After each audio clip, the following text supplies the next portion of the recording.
প্রাপ্ত হয়। এবার পরীক্ষিত মহারাজ এই কথা চিন্তা করে দৌড়ে চলে গেলেন কোথায় সাধু গুরু বৈষ্ণবরা রয়েছেন তাদের পাদ পদ্মে নিজেকে আত্মসমর্পণ করে জীবনের শেষ সময়টা কৃষ্ণ স্মৃতি গ্রহণ করতে করতে চিন্তা করতে করতে মৃত্যুবরণ করার জন্য। কিন্তু আমরা মনে করছি আমাদের তো এখনো সময় হয়নি। পরীক্ষিত মহারাজ 7 দিন বাঁচবেন, কিন্তু আমরা তো আরো কয়েক বছর বাঁচব। কিন্তু শাস্ত্র কি বলছেন? শাস্ত্র বলছেন পরীক্ষিত মহারাজ সৌভাগ্যবান, তিনি জানতে পেরেছিলেন তিনি 7 দিনে মৃত্যুবরণ করবেন। কিন্তু কলিহত জীব তারা জানে না তাদের কখন মৃত্যু হবে। এখন বেঁচে আছি, 1 সেকেন্ডের মধ্যে আমার এই দেহ ত্যাগ হয়ে যাবে কিনা সেটা কেউ বলতে পারবে না। আজকে এখানে সুন্দর বসে আছি, রাতে এই ঘুমই আমার শেষ ঘুম কিনা কেউ বলতে পারবে না। তো কলিহত জীব মনে করে যে আহা আমি তো আরো কয়েকদিন বাঁচবো।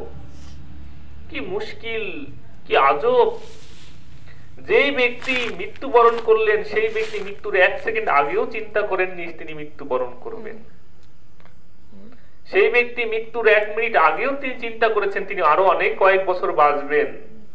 কিন্তু কলিহত জীব বুঝতে পারে না যে না, আমরা তো ওই 7 দিনের মধ্যেই মৃত্যুবরণ করব।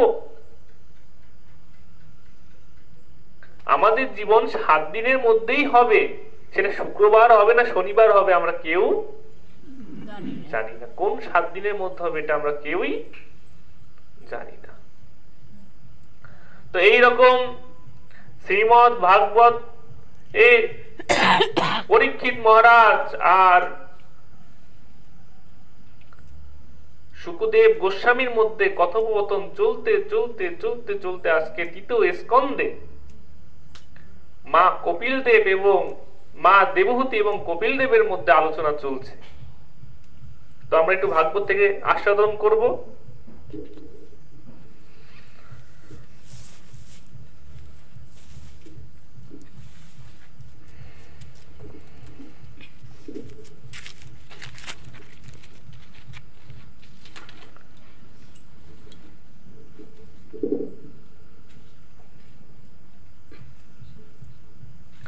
তো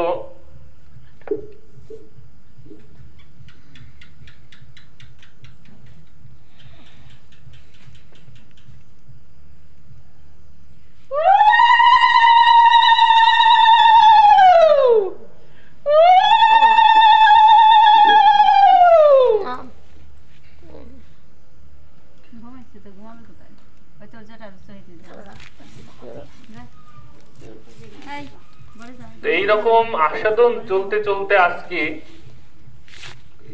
শ্রীমদ ভাগবতমের 3য় স্কন্ধের 25 নম্বর অধ্যায়ে মা দেবহূতি কপিল দেবকে, কপিল দেব ছিলেন মা দেবহূতির সন্তান, সেই কপিল দেবকে প্রশ্ন করছেন যে আমরা যারা নারী রূপে জন্মগ্রহণ করেছি, আমরা যারা নারী রূপে জন্মগ্রহণ করেছি আমাদের জীবনটা চলে যাচ্ছে কেমন ভাবে?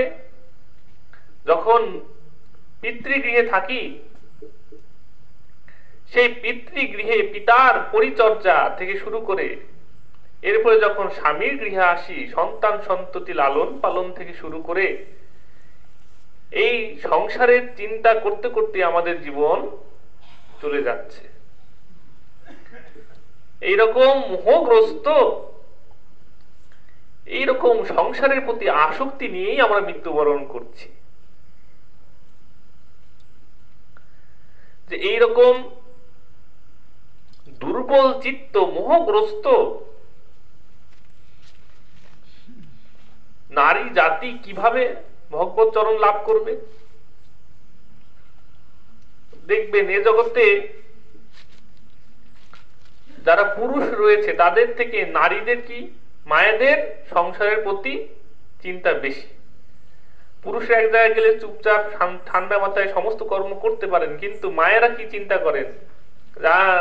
দরজাটা ঠিক মতো লাগিয়ে এসেছে কিনা, হ্যাঁ মিচ্ছবের ভিতরে কি হচ্ছে, সে সবজি আনা রয়েছে, বেশি দিন বেড়াতে পারবো না, সবজিগুলো কি হয়ে যাবে।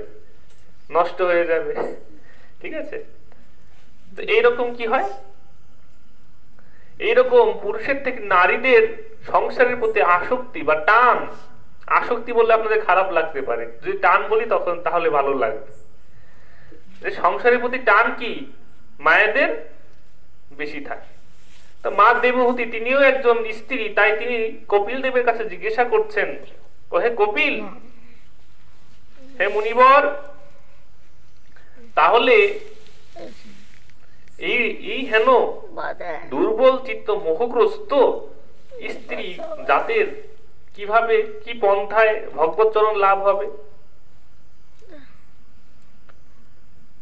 তো কপিল মুনি মা দেবহূতির কথায় বলছেন, একটাই পথ। একটাই পথ কি? একটাই পথ হচ্ছে যে আসক্তি সংসারের প্রতি রয়েছে, সেই আসক্তিকে বললেন এটা দৈবিক। এই কলিযুগে আসক্তি হচ্ছে কেমন? দৈবিক, থাকবেই। আপনি আসক্তিকে কাটাতে পারবেন না। আসক্তি কাটানো সম্ভব? আসক্তিকে কাটানো সম্ভব না। কিন্তু যদি আসক্তিকে পরিবর্তন করা যায়, বিষয়বস্তুকে পরিবর্তন করা যায়, হ্যাঁ, শাস্ত্র বললেন, বিষয়ে যে পিটিয়েবে আছয়ে আমার, সেই মতো প্রীতি হোক চরণে তোমার। যে হে ভগবান, এই বিষয়ের প্রতি আমার যেই রকম ভালোবাসা রয়েছে, যেই রকম আসক্তি রয়েছে, আপনি এমন কৃপা করুন এই আসক্তি যেন বিষয় থেকে উঠে গিয়ে আপনার পাদ পদ্মের উপরে চলে যায়। এই বিষয়ের থেকে আসক্তি উঠে গিয়ে আপনার পাদ পদ্মের প্রতি আমার আসক্তি হোক। কেমন আসক্তি? যেরকম দুগ্ধ স্পর্শ শিশুকে মা ক্ষণে ক্ষণে চোখে হারায়, আমিও যেন আপনার এই রূপ রসকে ক্ষণে ক্ষণে চোখে হারাই। যেরকম মায়েরা গৃহ ত্যাগ করে বেশি দিন দূরে থাকতে পারে না, সেই রকম আমিও যেন আপনাকে ছেড়ে বেশি দিন দূরে থাকতে না পারি। যেরকম সংসারী ব্যক্তিরা সংসারে অবস্থানকৃত অবস্থায় অন্য কারো বাড়িতে গিয়ে ঘুমাতে পারে না, ঘুম আসছে না, কারণ কি? সংসারের চিন্তা, বাড়িটা একা থয়ে এসেছি, খালি থয়ে এসেছি, কি হবে কে জানে, কে দেখবে, এই চিন্তা করছে, রাত্রে ঘুম আসছে না। ঠিক সেই রকম আপনাকে একদিন না দেখলে যেন আমার রাতে ঘুম না হয়, আপনাকে একবার দর্শন না করতে পারলে যেন আমার ঘুম না হয়। বিষয়ে যে প্রীতি এবে আছয় আমার, সেই মতো প্রীতি হোক চরণে তোমার। হে গোবিন্দ, এইরকম প্রীতি হোক, এরকম আসক্তি হোক, আপনি আমাকে এইরকম করুণা করুন। তো কপিল মুনি বলছেন যে আসক্তি কেমন, আর এই আসক্তি থেকে মুক্ত হওয়ার একটাই পন্থা রয়েছে। বললেন, একটা উদাহরণ দিলেন। উদাহরণটা কি? মর্কট মানে হচ্ছে বাদর। এই বাদর স্বভাবত অনেক চঞ্চল স্বভাবের হয়, আপনারা জানেন বাদর কেমন হয়? চঞ্চল স্বভাবের হয়।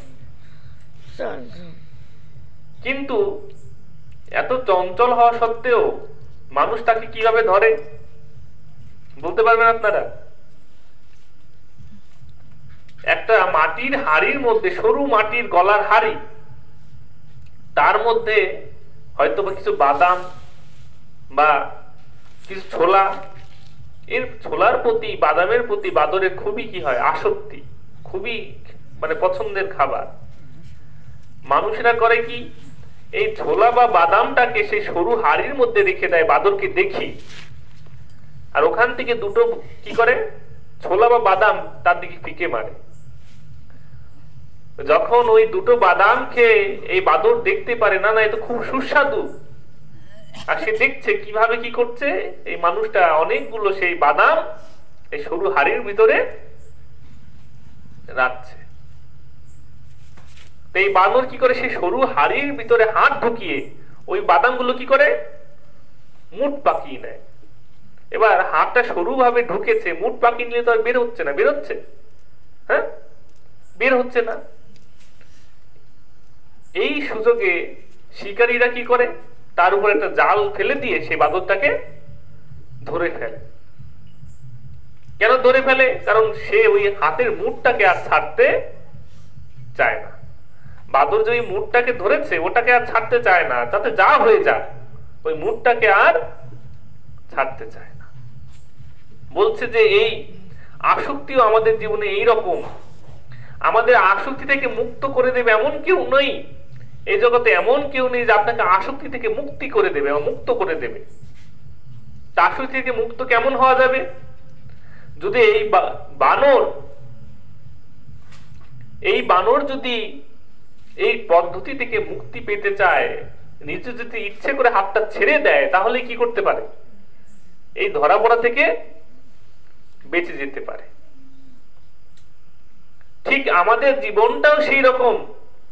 আমরা যদি এই আসক্তির যে সংসার বন্ধন, এই বন্ধনটাকে নিজের ইচ্ছায় ছেড়ে দিই, তাহলেই আমাদের মুক্তি লাভ হতে পারে।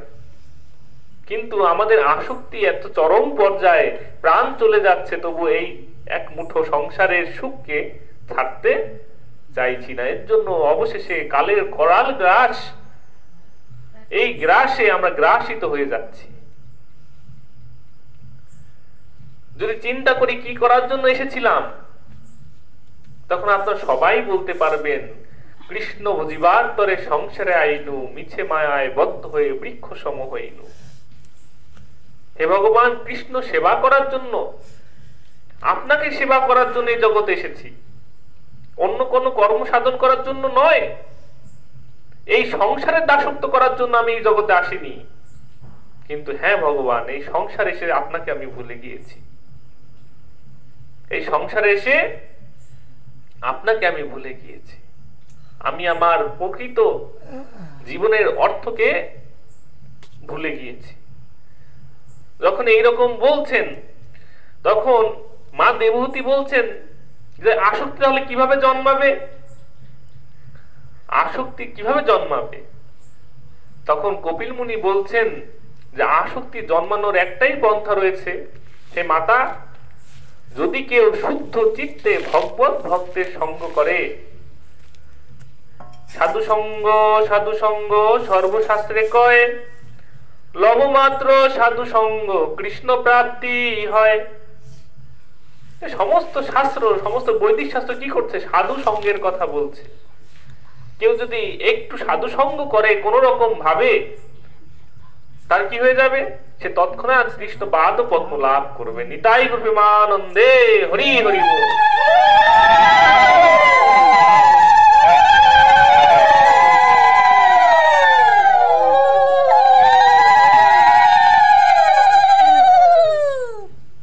তিনি তৎক্ষণাৎ কি করবেন? তিনি তৎক্ষণাৎ কৃষ্ণ পাদ পদ্মকে লাভ করবেন। লবমাত্র সাধু সঙ্গ কৃষ্ণ প্রাপ্তি হয়। কিন্তু এই জগৎ, এই মায়ার জগৎ, সাধু লোককে চেনা তো খুবই কষ্টকর, দুষ্কর। তো এই মা দেবহূতি আরো জানার জন্য জিজ্ঞাসা করছেন, হে পুত্র, তা সাধু আমরা কিভাবে চিনব? প্রকৃতপক্ষে সাধু আমরা কিভাবে চিনব? তখন কপিল মুনি বলছেন, তিতিক্ষর করুণা নিকা সুহৃদ সর্বদেহিনাম আজাত শত্রু শান্তা সাধু ভূষণা। বলছেন সাধুর লক্ষণ হচ্ছে তিনি সহনশীল, দয়ালু এবং সমস্ত জীবের সুহৃদ। তিনি সমস্ত জীবের সুহৃদ। সুহৃদ মানে কি? ভালো চিন্তাকারী। আমরা কি সহজে কারো ভালো চিন্তা করতে পারি না, কিন্তু সাধু ব্যক্তি কেমন? সাধু হচ্ছে সে যে অসার সংসার থেকে, এই সংসার কি অসার? এই অসার সংসারের ভিতর থেকে সার বস্তুকে যিনি তুলে নিয়ে আসেন, গ্রহণ করতে পারেন, তিনি সাধু। যেরকম এই ফুল থেকে তো সবাই মধু আহরণ করতে পারবে না। সব মাছি কি ফুল থেকে মধু আহরণ করতে পারবে? কোন মাছি পারবে? একমাত্র মৌমাছি পারবে, যাকে বলে মধুকর, সে মধুকর পারবে মধুর সন্ধান পেতে, কিন্তু গোবরের মাছি কি করতে পারবে না? ফুল থেকে মধু আহরণ করতে পারবে না। ঠিক আমাদের কাছে মনে হবে এই সংসার বিষাদময়, এই সংসারে কোনো সার নেই, কিন্তু যেজন সাধু ব্যক্তি তিনি এই অসার সংসারের ভিতর থেকেও, এত প্রতিবন্ধকতা থাকা সত্ত্বেও এই সংসারে আবদ্ধ হয়েও সে কি করবেন? সে অন্তিমে ভগবত ধামে চলে যাবেন, ভগবত ভজন করে চলে যাবেন। কিন্তু আমরা তার সাথে থেকেও কি করতে পারবো না? আমরা তার সাথে থেকেও সাধু সঙ্গ না করার ফলে আমরা এই জীবন থেকে পুনরূপী জননম পুনরূপী মরণম পুনরূপী জননী জঠরে শয়নম, বারবার নানান জন্মে চক্র বুদ্ধের মতন ঘুরে বেড়াতে হবে। তো মা দেবহূতি জিজ্ঞেস করছেন কি লক্ষণ রয়েছে সাধুর, কিভাবে আমি সাধু চিনবো? সঙ্গ করার জন্য তো সাধুকে চিনতে হবে। তখন কপিল দেব বলছেন, হে মাতে, সাধুদের দুই রকম ভাবে চিনতে পারা যায়। সাধুদের দুইটি লক্ষণ রয়েছে, দুইটি মুখ্য লক্ষণ। একটা হচ্ছে কি বাহ্যিক লক্ষণ। বাহ্যিক লক্ষণ কেমন? সুন্দর তিলক করা, গলায় মালা রয়েছে, মাথায় শিখা রয়েছে, ধুতি পরা, দেখলে মনে হচ্ছে না না ইনি নিশ্চয়ই কোনো বড় ভক্ত। আচার আচরণ, যার আচরণ হচ্ছে সাধুর ন্যায় আচরণ, আপনি করিয়া আচার অন্যের শিখায় তাই। তার আচরণ দেখে আপনি বুঝতে পারছেন না না ইনি খুবই বড় সাধু। এটা হচ্ছে বাহ্যিক লক্ষণ। বাইরে থেকে দেখলে আপনি আপনার ভক্তি আসছে, না না এত সুন্দর সেবা করছেন, না কত সুন্দর জব করেন, আমার তার প্রতি খুব ভালো ভক্তি আসে। জানো এটা কেন? এটা হচ্ছে বাহ্যিক লক্ষণের উপরে। আরটা হচ্ছে কি তটস্থা লক্ষণ। তটস্থা লক্ষণ হচ্ছে কি অভ্যন্তরীণ লক্ষণ। যাকে দেখিলে পরে মুখে আইসে কৃষ্ণ নাম, তাহাকে জানিবে তুমি বৈষ্ণব প্রধান। মহাপ্রভু বলছেন তটস্থ লক্ষণ কেমন? যে আমার ওরকম প্রবৃত্তি নেই, আমার ওরকম কোনো পরিকল্পনা নেই কোন সাধুকে দেখে হরে কৃষ্ণ বলবো বা তাকে প্রণাম করবো, হরিবোল বলবো। কিন্তু এমন একজন ব্যক্তিকে দেখলাম আমার কোনো পরিকল্পনা না থাকা সত্ত্বেও আমার মুখ দিয়ে কি আসছে? হরে কৃষ্ণ নাম চলে আসছে। যাকে দেখলে প্রণাম করতে ইচ্ছা করছে, যাকে দেখা মাত্রই মন থেকে হরে কৃষ্ণ বলার জন্য মন উতাওলা হয়ে আসছে। এটা হচ্ছে ততস্থা লক্ষণ। যাকে দেখিলে পরে মুখে আইসে কৃষ্ণ নাম। আমার তো এরকম কোনো পরিকল্পনা ছিল না, আমি তো কখনো কোনো সাধুকে দেখলে প্রণাম করি না, হরে কৃষ্ণ বলি না, কিন্তু আজকে আমার কি হয়ে গেল? এমন কি হয়ে গেল যে এই সাধুকে দেখে আমি নিজেকে আটকাতে পারলাম না, প্রণাম না করে পারলাম না? হ্যাঁ, কারণ আপনি তার ভিতর থেকে যে ততস্থা শক্তিকে আপনি অনুভব করেছেন যে ইনি নিশ্চয়ই কোনো সাধু, কোনো মহৎ প্রধান ইনি। এর জন্য আপনি নিজেকে আটকাতে পারছেন না। তো কপিল মুনি বললেন, হে মাতে, এই দুটো লক্ষণ রয়েছে, আপনি দুটো লক্ষণ দেখে আপনি সাধু নির্বাচন করতে পারবেন। তো সনকাদি ঋষিগণ জিজ্ঞাসা করছেন, হে মহারাজ, সাধু সঙ্গ মাত্রই কিভাবে সমস্ত পাপ থেকে মুক্ত হওয়া যায়? সাধু সঙ্গ মাত্রই কিভাবে সমস্ত পাপ থেকে মুক্ত হওয়া যায়? আপনাদের শুনতে কষ্ট হচ্ছে? মানে 10টা বেজে গেছে তো, যদি শেষ করে দিতে বলেন তাহলে শেষ করে দেব। কারণ অন্যান্য জায়গায় যেখানে যেখানে পাঠ করি সেখানে আমাদের 10টা 10:30 বাধা টাইম থাকে। 10টার পরে আর পাঠ করলে তাদের ভালো লাগে না। ঠিক আছে, সব জায়গায় এরকম না, কিছু কিছু জায়গায় এরকম আছে যে সব জায়গায় পাঠটা বেশি হয়। ঠিক আছে, সেই সব জায়গায় এগুলো নিত্য নৈমিত্তিক কর্ম। আপনাদের দিকে কেমন তা আমি জানি না। এর জন্য তারা 10টার পরে আর যেমন খাওয়ার জন্য টাইম থাকে তেমন তাদের পাঠ শোনার জন্য টাইম থাকে। 10টার পরে আর তাদের পাঠ শোনানো যাবে না। তো তিনি বললেন যে সাধু সঙ্গ করলেই যে ভগবত ধাম প্রাপ্ত হওয়া যাবে। সনকাদি ঋষিরা জিজ্ঞেস করলেন যে এর কোনো যথার্থ উদাহরণ রয়েছে? তত্ত্বগতভাবে আমরা বুঝতে পারলাম।